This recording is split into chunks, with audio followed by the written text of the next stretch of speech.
नमस्कार, स्वागत है आप सभी का लक्ष्य के top 10 daily current affairs series में। आज 15 जून है और आज भी हम रोज की तरह ही 10 सबसे महत्वपूर्ण प्रश्नों पर चर्चा करेंगे। इससे पहले हम पहले प्रश्न पर चले देख लेते हैं पिछली वीडियो के अंत में पूछे गए प्रश्न का उत्तर क्या होगा। तो प्रश्न कुछ इस प्रकार था, हाल ही में सुर्खियों में रहे सुनील छेत्री किस खेल से संबंध रखते हैं? तो ऑप्शन थे बैडमिंटन, कुश्ती, फुटबॉल, टेनिस। तो इसका उत्तर क्या होगा? इसका उत्तर होगा फुटबॉल। जिन लोगों ने भी फुटबॉल आंसर दिया है कमेंट में, उन सभी का बहुत ही ज़्यादा सही है, बहुत अच्छी बात है। चलते हैं वीडियो के अपने पहले प्रश्न पर कि विश्व बाल श्रम निषेध दिवस कब मनाया जाता है? 8 जून, 10 जून, 12 जून या 13 जून? तो इसका उत्तर क्या होगा? 12 जून को। हाल ही में 12 जून को विश्व बाल श्रम दिवस मनाया गया। इसके अलावा इस दिवस को मनाने का मकसद बच्चों के अधिकारों की सुरक्षा की जरूरत को उजागर करना और बाल श्रम व अलग अलग रूपों में बच्चों के मौलिक अधिकारों के उल्लंघन को खत्म करना है। विश्व बाल श्रम निषेध दिवस की शुरुआत साल 2002 में इंटरनेशनल लेबर ऑर्गेनाइजेशन द्वारा की गई थी। इंटरनेशनल लेबर ऑर्गेनाइजेशन के अनुसार विश्व भर में 5 से 17 साल की उम्र तक के कई बच्चे ऐसे काम में लगे हुए हैं जो उन्हें सामान्य बचपन से वंचित करते हैं, जैसे कि पर्याप्त शिक्षा, उचित स्वास्थ्य देखभाल, अवकाश का समय, बुनियादी स्वतंत्रता इत्यादि। इसके साथ ही अगर हम देखें तो इंटरनेशनल लेबर ऑर्गेनाइजेशन क्या है, तो इंटरनेशनल लेबर ऑर्गेनाइजेशन की स्थापना 1919 में की गई थी। यह संयुक्त राष्ट्र की एक एजेंसी के रूप में काम करता है। इंटरनेशनल लेबर ऑर्गेनाइजेशन का मुख्यालय जिनेवा में है। इसका मकसद विश्व में श्रम मानकों को स्थापित करना और श्रमिकों की अवस्था और आवास में सुधार करना है। बाल श्रम का अगर परिभाषा देखें तो बाल श्रम क्या है, तो भारतीय संविधान के मुताबिक किसी उद्योग, कल कारखाने या किसी कंपनी में मानसिक या शारीरिक श्रम करने वाले 5 से 14 वर्ष उम्र के बच्चों को बाल श्रमिक कहा जाता है। संयुक्त राष्ट्र संघ के मुताबिक 18 वर्ष से कम उम्र के श्रम करने वाले लोग बाल श्रमिक की श्रेणी में आते हैं। वहीं इंटरनेशनल लेबर ऑर्गेनाइजेशन के मुताबिक बाल श्रम की उम्र 15 साल तय की गई है। इसी के साथ ही अगर देखा जाए तो भारत में बाल श्रम के लिए क्या प्रावधान किए गए हैं या भारतीय संविधान में क्या प्रावधान है बाल श्रम के लिए, तो अनुच्छेद 15(3) बच्चों के लिए अलग से कानून बनाने का अधिकार देता है। तो वहीं अनुच्छेद 6 से 14 वर्ष के बच्चों को निःशुल्क और अनिवार्य शिक्षा का अधिकार देता है। तो वहीं अनुच्छेद 23 बच्चों की खरीद और बिक्री पर रोक लगाता है। अनुच्छेद 24 14 वर्ष से कम उम्र के बच्चों को खतरनाक कारखानों में प्रतिबंध लगाता है। तो अनुच्छेद 39 बच्चों के स्वास्थ्य और उसके शारीरिक विकास के लिए जरूरी सुविधाएं उपलब्ध कराने का आदेश देता है। वहीं अनुच्छेद 45 इस अनुच्छेद में ये कहा गया है कि 6 वर्ष से कम उम्र के बच्चों की देखभाल और शिक्षा की जिम्मेदारी राज्यों की है। तो अनुच्छेद 51(a) माता पिता एवं बच्चों की शिक्षा के लिए अवसर प्रदान करने, माता पिता पर बच्चों की शिक्षा के लिए अवसर प्रदान करने का एक मौलिक कर्तव्य भी निर्धारित करता है। तो यह कुछ आर्टिकल्स हैं, अनुच्छेद हैं जो बाल श्रम के लिए संविधान में प्रावधान किए गए हैं, जिनके आधार पर बच्चों से श्रम ना लिया जाए, ऐसी व्यवस्था की गई है। तो इसी के साथ ही चलते हैं अगले प्रश्न पर। नमस्ते योग मोबाइल नामक मोबाइल ऐप लॉन्च किया। स्वास्थ्य मंत्रालय ने, आयुष मंत्रालय ने, महिला एवं बाल विकास मंत्रालय ने या इनमें से किसी ने नहीं? तो इसका आंसर होगा आयुष मंत्रालय ने।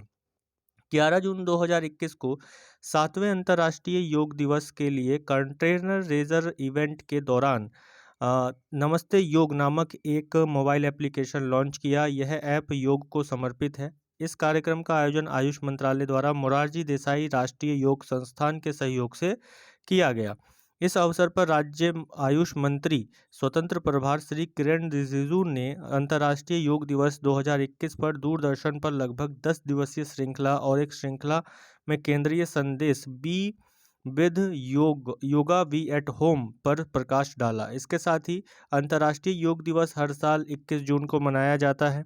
वर्ष 2021 में अंतर्राष्ट्रीय योग दिवस की जो थीम रखी गई है वह है yoga at home and yoga with family के तहत मनाया जाएगा। भारत ने संयुक्त राष्ट्र महासभा के 69वें सत्र के उद्घाटन के दौरान अंतर्राष्ट्रीय योग दिवस के विचार के लिए प्रस्ताव रखा था।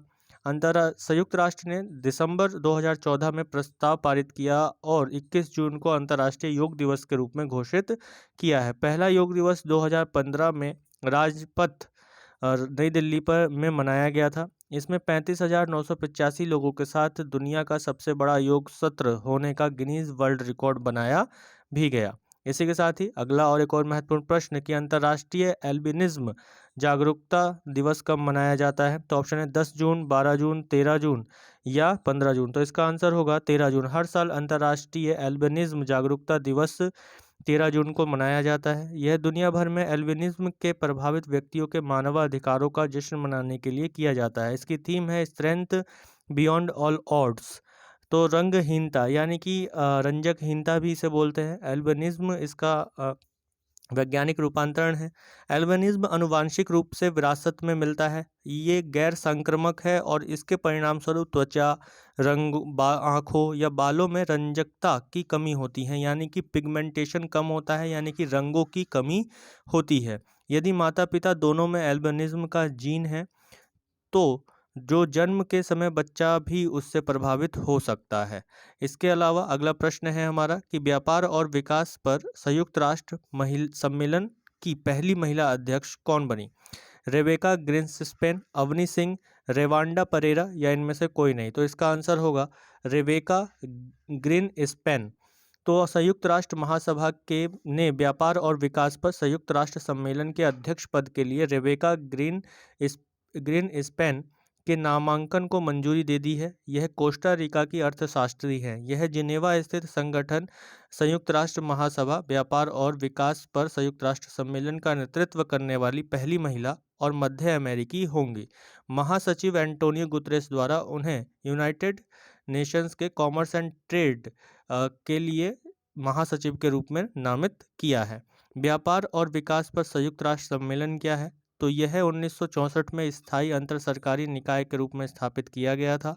यह संयुक्त राष्ट्र सचिवालय का एक हिस्सा है जो व्यापार, निवेश और विकास संबंधी मुद्दों से संबंधित है। तो इसी के साथ ही और देखें तो यह विकासशील देशों में व्यापार, निवेश और विकास के अवसरों को अधिकतम करने का प्रयास करता है और उन्हें समान आधार पर विश्व आर्थिक अर्थव्यवस्था में एकीकृत करने में सहायता भी प्रदान करता है। यह संयुक्त राष्ट्र महासभा द्वारा स्थापित किया गया था और यह संयुक्त राष्ट्र महासभा और संयुक्त राष्ट्र आर्थिक और सामाजिक परिषद को रिपोर्ट करता है। तो इसी के साथ ही चलते हैं वीडियो के अगले और एक और महत्वपूर्ण प्रश्न पर कि किस अंतर्राष्ट्रीय एजेंसी ने वर्ष 2030 तक एड्स को समाप्त करने के लिए एक राजनीतिक घोषणा को अपनाया?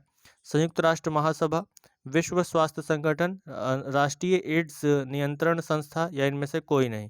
तो इसका आंसर होगा संयुक्त राष्ट्र महासभा। तो संयुक्त राष्ट्र महासभा ने वर्ष 2030 तक दुनिया से एड्स को समाप्त करने के लिए एक तत्काल कार्रवाई का आह्वान किया। इस संबंध में एक अनुमोदन पारित किया गया था और इसमें एड्स की वर्तमान स्थिति का उल्लेख किया गया है। ये इस घोषणा को 165 मतों से के साथ अपनाया गया। क्या है HIV एड्स? तो ह्यूमन इम्यूनोडेफिशिएंसी वायरस या HIV एक प्रकार का रेट्रोवायरस है जिसका सही ढंग से इलाज न किए जाने पर यह एक्वायर्ड इम्यूनोडेफिशिएंसी सिंड्रोम या एड्स का रूप धारण कर लेता है। एड्स को HIV संक्रमण का सबसे गंभीर चरण माना जाता है। इसके साथ ही देखें तो HIV का वायरस शरीर की प्रतिरक्षा प्रणाली में CD4 नामक श्वेत रक्त कोशिकाओं यानी कि T सेल्स पर हमला करता है। ये वे कोशिकाएं होती हैं जो शरीर की अन्य कोशिकाओं में विसंगतियों को और संक्रमण का पता लगाती हैं। शरीर में प्रवेश करने के बाद HIV की संख्या बढ़ती जाती है और कुछ ही समय में यह CD4 कोशिकाओं को नष्ट कर देती हैं एवं मानव प्रतिरक्षा प्रणाली को गंभीर रूप से नुकसान पहुंचाती है। विदित हो कि एक बार जब इसे वायरस शरीर में प्रवेश कर जाता है तो इसे पूर्णतः समाप्त करना काफ़ी मुश्किल होता है। ऐसा माना जाता है कि HIV संक्रमण की उत्पत्ति कॉन्गो लोकतांत्रिक गणराज्य में वर्ष 1920 के आसपास हुई थी।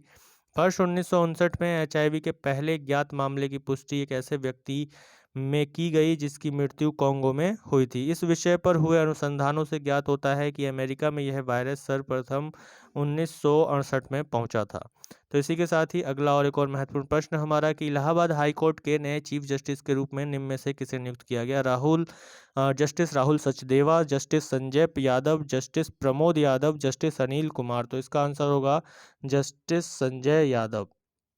तो राष्ट्रपति रामनाथ कोविंद ने इलाहाबाद हाई कोर्ट के कार्यवाहक मुख्य न्यायमूर्ति संजय यादव को यहीं का मुख्य न्यायाधीश नियुक्त किया है। इलाहाबाद हाई कोर्ट का ही पहले कार्यवाहक मुख्य न्यायाधीश थे, अब मुख्य न्यायाधीश के रूप में नियुक्त हो चुके हैं। यह नियुक्ति शपथ ग्रहण एवं कार्यभार संभालने की तिथि से प्रभावी होगी। केंद्र सरकार ने इलाहाबाद हाई कोर्ट के वरिष्ठतम जज जस्टिस संजय यादव को 14 अप्रैल को कार्यवाहक मुख्य न्यायाधीश नियुक्त किया था। जस्टिस यादव ने मध्य प्रदेश हाई कोर्ट के वकील के रूप में अपने कैरियर की शुरुआत की थी। उच्च न्यायालय के न्यायाधीशों की नियुक्ति देखें तो मुख्य न्यायाधीश की नियुक्ति राष्ट्रपति द्वारा भारत के मुख्य न्यायाधीश और संबंधित राज्य के राज्यपाल के परामर्श के बाद की जाती है। वहीं देखा जाए तो अन्य न्यायाधीशों की नियुक्ति के से संबंधित उच्च न्यायालय के मुख्य न्यायाधीश से भी परामर्श किया जाता है।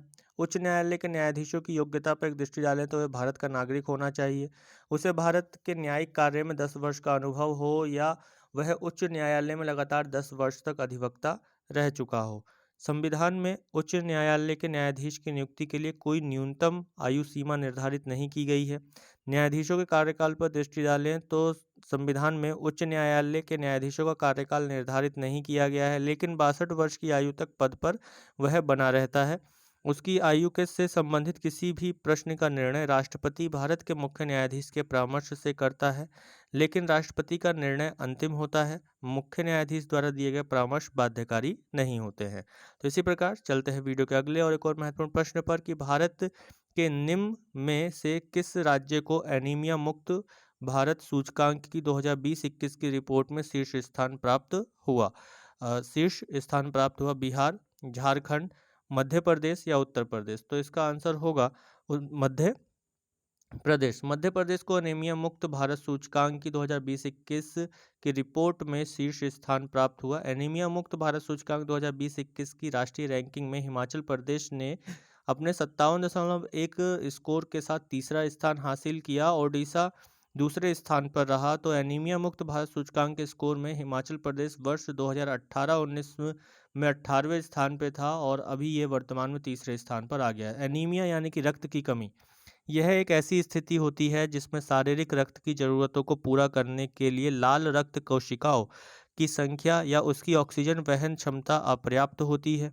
यह क्षमता आयु, लिंग, ऊंचाई, धूम्रपान और गर्भावस्था की स्थितियों में भी परिवर्तित होती रहती है। इसके अलावा देखें तो आयरन यानी कि लौह की कमी इसका सबसे बड़ा लक्षण है।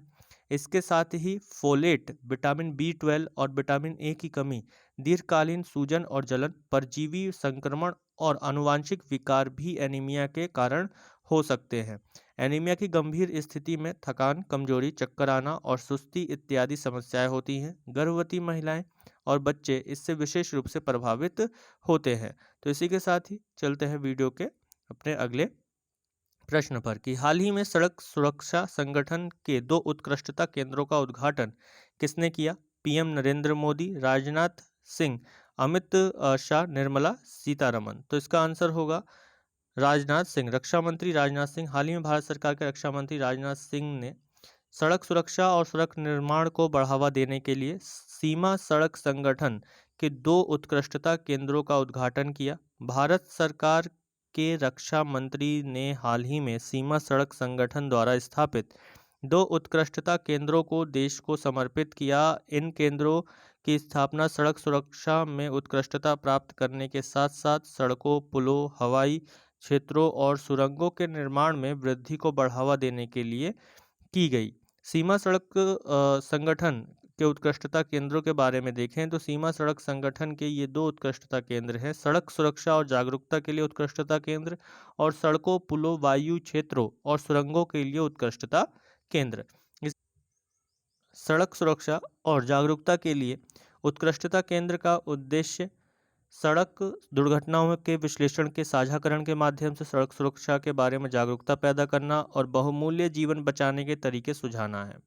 इसी के साथ ही सीमा सड़क संगठन क्या है? तो यह इसकी स्थापना भारत सरकार द्वारा 7 मई 1960 को की गई थी। यह संगठन भारत सरकार के रक्षा मंत्रालय के अंतर्गत आता है। सीमा सड़क संगठन भारत के सीमा क्षेत्रों के सड़कों के निर्माण एवं रखरखाव का कार्य करता है। इसके अलावा इस संगठन ने भूटान, म्यांमार, अफगानिस्तान आदि मित्र देशों में भी सड़कों का निर्माण किया है। अगला प्रश्न है हमारा कि हाल ही में भारतीय मूल के पत्रकार ने पुलित्जर पुरस्कार 2021 जीता है? तो मेघा राजगोपालन, राहुल सचदेवा, सुदेशा कुमारी, राजीव नायर। तो इसका आंसर होगा मेघा राजगोपालन। हाल ही में भारतीय मूल की पत्रकार मेघा राजगोपालन, एलिस किलिंग और क्रिस ब्रूकेस ने पुलित्जर पुरस्कार 2021 जीता है। उन्हें यह पुरस्कार चीन के जिनजियांग प्रांत में उइघर मुसलमानों के लिए बनाए गए डिटेंशन कैंपन की जानकारी दुनिया तक पहुंचाने के लिए दिया गया है। चीन में उइघरों की स्थिति पर एक नज़र डालें तो चीन में सिंजियांग प्रांत में उइघर और अन्य तुर्क मुसलमानों को नियंत्रित करने के लिए अपने प्रयासों को तेज किया है।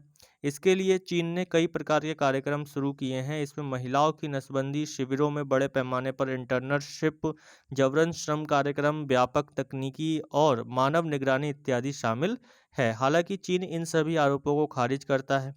चीन का तर्क है कि ये शिविर व्यावसायिक प्रशिक्षण केंद्र हैं और धार्मिक अतिवाद का मुकाबला करने के लिए यह आवश्यक है।